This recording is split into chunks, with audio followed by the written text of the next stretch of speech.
On the 15th of September 1916, exactly 109 years ago, the world witnessed an event that forever changed the image of war. It happened in France, near the Somme River. The British Army was assaulting German trenches when it deployed a brand new weapon, armored, tracked monsters created specifically to breach defensive lines. The idea of making a tank had been in the air for a long time. Before the war, inventors from many European nations had addressed local officials with various projects, most of them impossible to complete. The final image of tanks was shaped by the war. In 1915, Great Britain tasked its engineers with a specific mission: create a combat vehicle capable of crossing trenches with a standard width of 2.5 meters. The vehicle also had to protect its crew from machine gun fire and artillery shrapnel. A few unsuccessful submissions later, engineers William Tritton and Walter Wilson came up with their own machine. Its key design feature was a chassis with diamond-shaped tracks, which provided a number of advantages.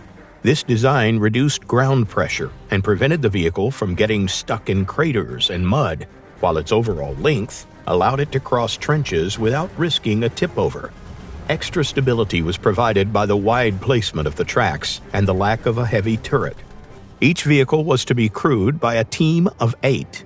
The soldiers had to endure cramped conditions, loud noise, shaking, and heat. But the alternative was assaulting enemy positions on foot. This concept of a land battleship was actively supported by Colonel Ernest Swinton.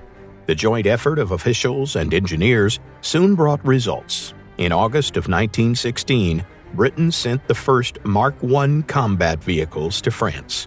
They were called tanks, as in cisterns, to prevent intelligence leaks and achieve the best possible effect in the first months of their deployment. The British Army sent its new weapon into battle on the 15th of September, during the Battle of Flers-Courcelette. The plan was to send tanks in groups of 2 or 3 in front of the infantry and cover the soldiers from incoming fire. The command wanted to use around 50 tanks, but only around half of them made it to the battlefield due to breakdowns. Suffering from heavy artillery fire and failing one after another, the machines could only crawl, but the outcome was still good. The British successfully breached the German defenses and managed to push 5 kilometers into the front line in only 5 hours. Their losses were also much lower compared to previous attacks without tank support. Numerous imperfections made tank deployment problematic, but the military saw the potential in Mark I's right away. There was basically no alternative to the trench-crossing ability of the combat vehicle. Britain continued to improve its rhomboid tanks until the end of the war. Later modifications received a wide range of improvements. For instance, the Mark IV had extra armor and a much better cooling system, while the Mark V enjoyed a more powerful engine and a new transmission that made it possible for only a single person to control the tank instead of 4.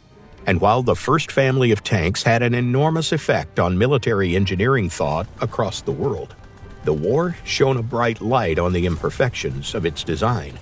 That's why in less than 2 years, in May of 1918, the world saw new tanks with a layout that feels much more familiar today. But that's a story for another time.